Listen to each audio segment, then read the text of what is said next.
simple. Jesus, toes up. Yeah. G'day guys, welcome back. Episode 3, Chasing Better with Knoxy. And I have a very, very special guest, best mate of mine, Mr. Sam Beechey. How are we, mate? Very good, very good. Are you excited? Have you been on podcasts before? A couple. Yeah. A couple. Not too many videos, mainly audio. Perfect. So Sam has an incredible journey, like all of our guests. He would have considered himself just an everyday Joe, probably still does to some degree, just an Aussie bloke. And I think the great thing with that is he has had a huge transformation, not only from a business sense, but also as a dad and growing as a coach and things as well. So, I mean, you've been in the fitness space for, what, 10 plus years? I think this is my 11th year. Yeah, sweet. So, I mean, let's wind the clock back a bit and kind of see, where did you kind of grow up? Like, what was the kind of childhood like? Were you into fitness back in the day, or is it something you've kind of grown into as more of an adult or a teenager? Like, what's the go there? Sure. So I've always been into fitness. It was athletics, I forget what it's called now. I guess little athletics as a kid. Yep. So more the kind of track and field sort of stuff? Yeah, a little bit. I mean, like one of maybe 3 seasons. Yep. A little bit of soccer. Obviously born and raised here in Mandurah. Yep. I did surf lifesaving, moved across to AFL kind of format. Oz kick, and then did a few little junior stuff like that, and then sort of moved into extreme sports and such, from skateboarding and surfing, and then kind of that was my kind of upbringing from there. It was always extremely competitive. Awesome. So did you find you had that competitive streak straight away, or was it something that kind of grew into you like as you kind of progressed through your sport, or like were you always a competitive kid? Like what was the go there? Well, which is funny because I literally just read my school reports from my primary school the other day. Yeah. Scary. Yeah. But I've always been competitive. Yep. No matter what I'm doing, whether it's, a lot of the competition is actually internal. It's not necessarily external with other people. It can be, but a lot of it is mainly against myself as well. Okay. My whole upbringing, everything I can remember was always how could I do something faster, more aggressive, or to win effectively. Fantastic. So my siblings would never play video games with me. Yeah, that's understandable. Especially my sisters. My sister would never play against me either, because it was always like, I'm either winning or I'm not playing, so that's fine. So I mean, with that in mind, now you mentioned the whole kind of internal approach to that competitive nature. Yeah. Do you find that was something that came from comparing yourself to others that were around you, or like sports stars that you idolized? Was that something that you found, or was it just kind of like this internal burn that was always there? I actually think it's been more of an internal burn. I definitely followed some professional athletes, things like that. Mainly it was like through motorbike racing and stuff like that. Okay. Mick Doohan, I don't know. Mick Doohan. Yeah. Leighton Hewitt. Patrick Rafter. They're like icons, just because that's what my parents followed. Okay. And that's sort of when I was a young kid. Yep. But honestly, it was mainly internal. I was looking back when I remember, because it's funny that we're having this conversation now, because just 2 nights ago I looked through a box my mum gave me, and was like all my different trophies and stuff like that as a kid. Yeah, perfect. Always a fun time. Good and bad. Yeah. I was looking at it, was like year 4 runner-up boy, runner-up for like sports carnival. Yep. Year 5 runner-up, and then champion boy 6. So it was like second place, and first. I remember winning that, and it was so massive to win the champion boy, and that was a competitiveness with another student who was always winning every year, and I got to beat him that year, so to speak. So I think, and that was when I was 9, 10, 11, right? So from even that young early ages, I've always wanted to be the best of the best. Yeah, perfect. So how did that kind of branch into your adult years? Were you still doing competitive sport? Was school kind of the main focus? Like, what was the go there as you kind of grew older? School was never a focus. That's all right, Ever. Probably to my detriment now, to a certain degree. But sport was a huge part of my life. It was mainly surfing, so I was always trying to push competitive surfing. Did state levels and stuff like that. Never compounded from that, because you got to start really young, or just have a very natural gift. Yeah, exactly. And commit a lot. So that kind of weaned off when I was about 16, and then my competitiveness kind of went into more competitive partying and things like that. So I was young and dumb, as most Aussies are, and probably drank way too much. And, that is the culture. Unfortunately, that kind of wavered until probably my early 20s, when I found CrossFit or strength training. I then started using my ambitious, nature, my red personality to be able to, increase my fitness to the best I possibly could. Yep. And using that, and I was never naturally gifted from that point of view either, or actually competitive enough that I wanted to spend 6 hours in the gym. You know, so I just had fun with that. And that kind of shifted to my mid to late 20s, where it turned into a competitive from a business point of view, less from a sports point of view and human performance, but more from a business point of view, to be able to be the best version of myself, to be able to provide the best opportunity for myself and also my family as well. Yeah, perfect. So with the shift into things like CrossFit, now something that shone through to me, now me being a coach as well, I pick up on little things with language and that. You mentioned the fact of you kind of got into CrossFit, but you thought you didn't have any natural ability with it. Sure.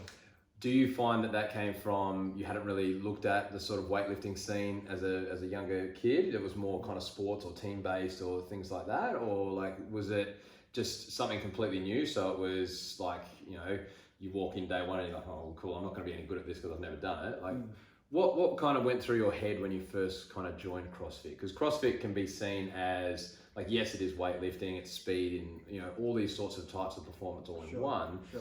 But there's also a massive community kind of vibe to it as well, which is what a lot of them try to do, which is great. I think that's awesome. Like, what was it kind of like moving into that first day one? Because obviously you've done a bit of surfing, which is kind of more of a one-on-one sport, I suppose, to put it. Yeah. So I've never been. I've been going to the gym since I was probably 15 or 16. Okay. Yep. On and off, but never really consistently for years and years. But I remember going to a local gym here when I was probably 14, maybe 15. Yep. There wasn't 24-hour gyms then, but it was that style. And you know, the big bodybuilders and stuff like that, and it was inquisitive, but it was never me. I was quite a small kid, right? As in, I was lean. I wasn't short or anything, but I was lean. Never a big guy. So I was always around strength culture. Missed it for my late teens, early 20s, and then got back to it. And it was kind of like, I like hard work. So the CrossFit was more like getting dirty, sweating, hard yakka, so to speak, but without the bodybuilding kind of format, but still giving you that endorphins where you're actually feeling good from that point of view. Yep. But I was never really, like, when I say I wasn't good from it, I just didn't have the correct body type to a certain degree. Yep. You know, I was 74 kilos at the time. You know, it's just light. You know, for weightlifting and things like that, and powerlifting, it's just a small apparatus to be able to move around. So yeah, perfect. For me, I wasn't also trying to go competitiveness, because it's a whole beast in itself. But yeah, I just had a lot of fun with it, to be honest. Yeah, awesome. So I suppose for a lot of people out there, something that I find when we're talking to people when they first come and join the gym, for example, or they're looking to start, and you've probably heard this as well because you've done CrossFit coaching as well, and you currently still do a bit from time to time. Like, do you find that a big message you have is always try and find something you are passionate about when it comes to training? Because I find a lot of people are like, oh, I'm doing it because my best mate Sally does it. Yeah. But sometimes it isn't actually the best fit for them. No. Like, and that's like, do you find that you still see a lot of people doing that these days, where they're just kind of following the crowd? Yeah, they might dabble in it for a week, but then they realize, oh well, I don't actually care much for this. Like, you know, is that something you see? Yeah, I'd say, and that's with anything, whether it's athletic performance, training, exercise, business, hobbies, anything. Like, if you're not doing something that you really enjoy, you're not going to do it long term.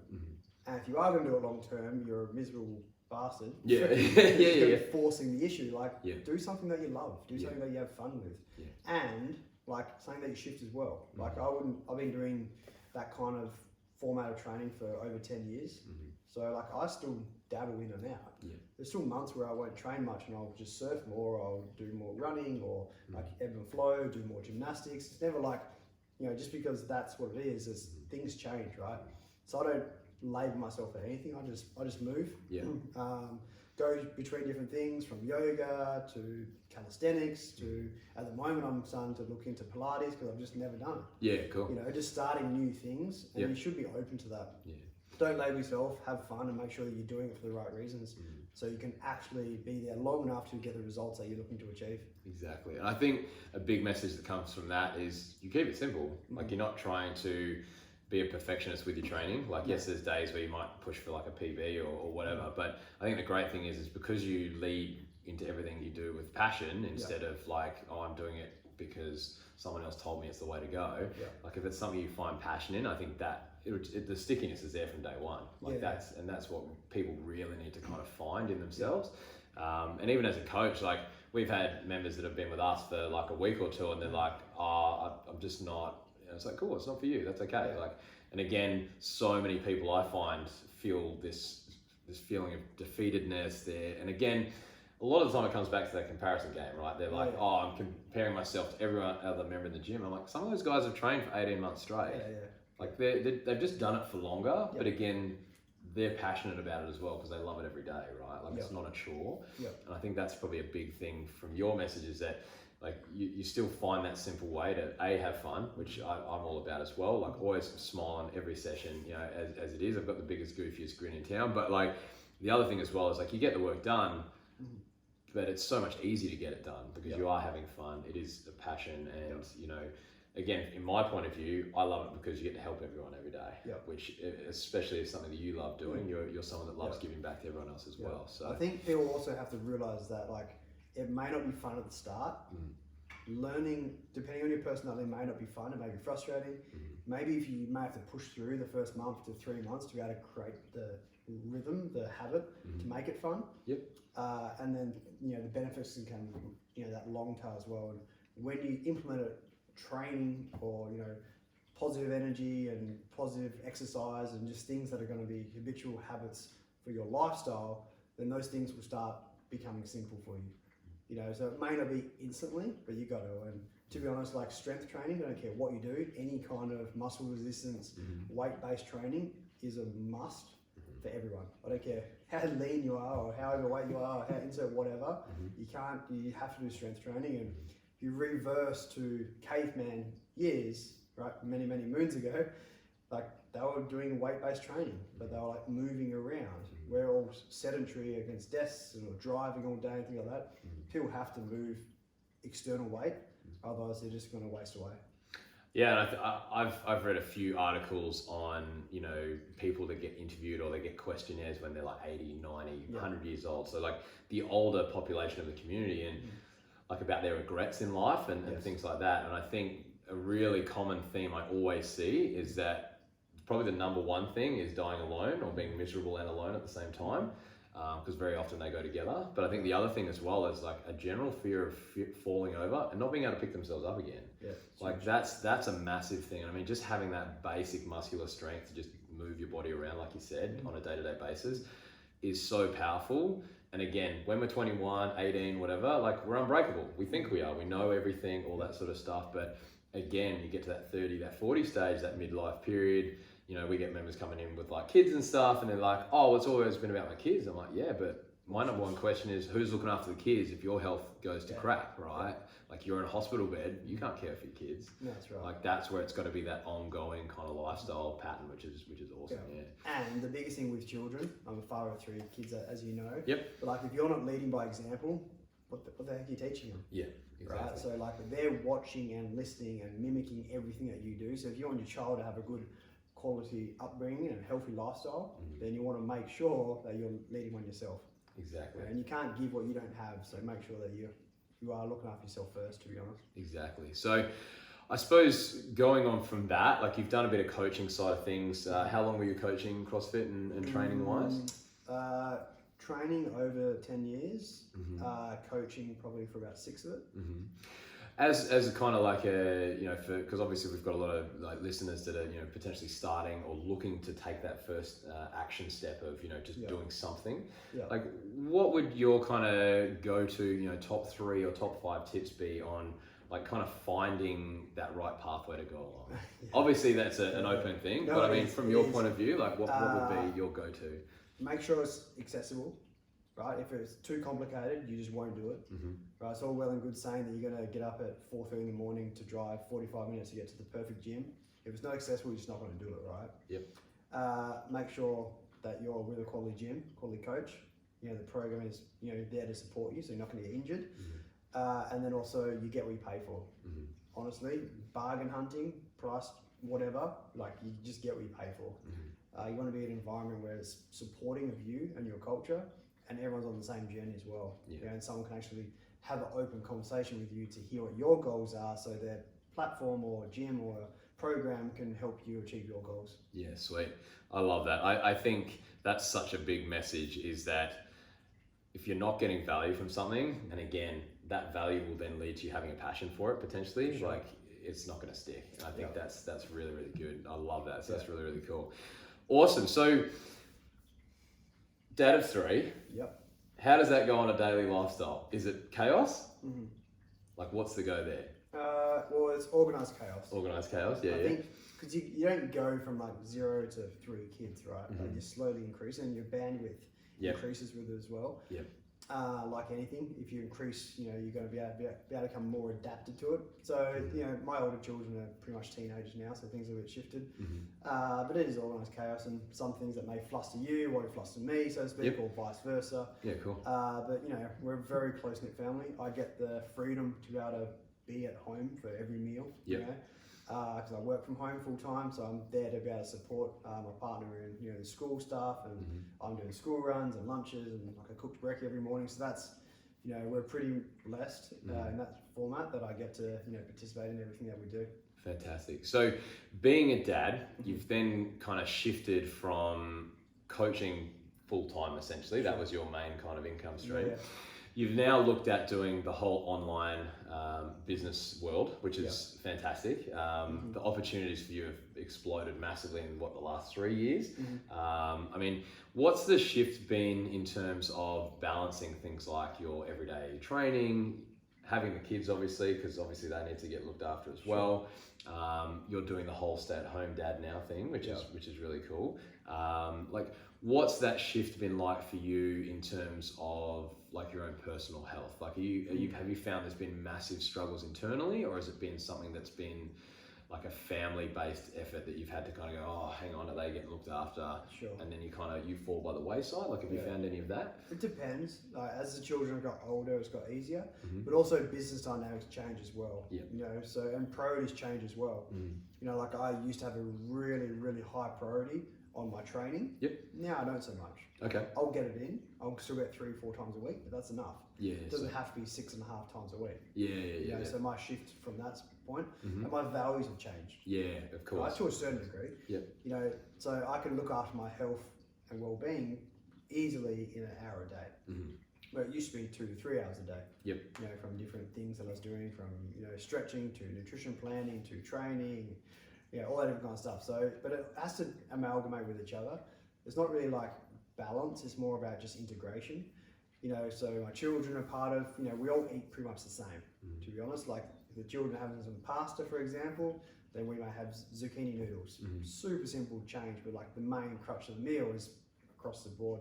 We now get the freedom that we can actually leave to go to the gym in the morning and leave our oldest at home because they're older. So that's not an issue anymore. Just things like that. As the kids get older, things can shift. But I do focus on myself, but it's a whole arching integration of our whole family. So nutrition sort of goes throughout the whole thing. Business and family comes before my training. But I pretty much train more days than not anyway. And you don't have to train for 12 hours a week to get results. Maybe if you're a triathlete, but I'm not a triathlete from that point of view, so I can just have fun with it. And it does shift and change, and you just got to be adaptable and know that if one day isn't perfect, it's not going to screw up your whole week. Just know that tomorrow's another day, and just do the best that you can, especially as a parent or as a business owner, because you have to be able to work through that as well. And the biggest challenge I've had is just time management. Cool. Which is my personality anyway. Looking through my reports, it actually said that. Sam needs help. Time management skills are lacking. But like when you have control over your complete calendar, like you can do a lot of work, you can do no work. Or you can have that. So it's like your best boss, worst boss, and treat it as you're the CEO of your own company or your highest paid employee. Are you doing enough to be able to provide that? But I also treat myself as an employee of my own health. Also treat myself as an employee as my own parent as well. So there's 3 categories that I really work towards. There's one being the CEO of my own company, B being the CEO of our family, and C being the CEO of my own vessel, my own temple or health, whatever you want to refer to that as. I think temple's like the coolest word because it sounds super yuppie and I love it. It's great. I don't think I've ever used that. It's so good. We get people coming in all the time. They're like, so my temple's in trouble at the moment. I'm like, oh, all right, awesome. Cool. This is going to be a great conversation. So it's going to go well, which is great. So awesome. Really, really exciting there. I suppose what would... what's kind of made you stay with the whole at home, be your own boss sort of mentality? Now, did you find, like myself, for example, being a gym owner, I've found it very tough. Probably my biggest challenge so far has been trying to snap the shackles of the employee mindset. Mm-hmm. Now, with you being obviously a dad already and then taking on an at-home business, like, do you find yourself struggling with that? Like, does that affect your kind of mental health in terms of like, oh, well, I'm not good enough. I'm still used to say that target mindset of working in retail or whatever. Like, have you ever had any struggles with that? Yeah, for sure, to a certain degree. Yeah. But that being said, like I've always had an entrepreneurial mindset. Okay. From the time when I was 8, I was washing car windows for like $2 coins. Nice. To the age when I was, I guess, 13, doing counterfeit $5 5-cent pieces. You paint the 2 5-cent coins together and paint them as a $2 coin. Nice. Yeah, we had some guys at our school that got done for that. I don't recommend it. Yeah. Whole point being, like, my whole upbringing, I've been an employee, like an entrepreneurial mindset, like wanting to do something, and this is probably why I struggled in particular careers that I had, oil and gas. Yep. You know, it's like very regimented, and you can't step outside that line. If you get creative, you like get cut off and things like that, and you know, you can't do more than what you're meant to, can't do not enough. So it's just like keep busy. Yeah. It wasn't my mentality. So personally, I've always had this. If I actually, you know, dig deep into it, so.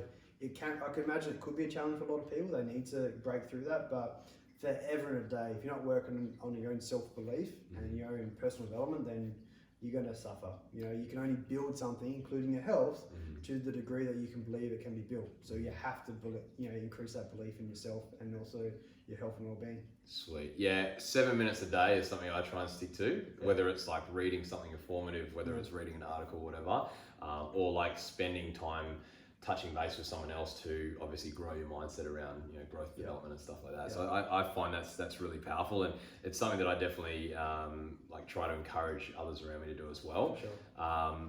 Because if you're not growing, you're dying. Like, yes, it is cliche central, like us being coaches, like we use them all the time, but they're friggin' true, right? So, which is really cool. So I suppose probably the last thing to touch on is you were doing a bit of the FIFO lifestyle. Now we deal with FIFO members all the time at the gym, and I'm sure you have as well. You've probably still got heaps of mates as I do that do the FIFO lifestyle, especially with COVID and all that sort of stuff at the moment. It was a very quick go-to option if people were able to get their foot in the door. Yeah.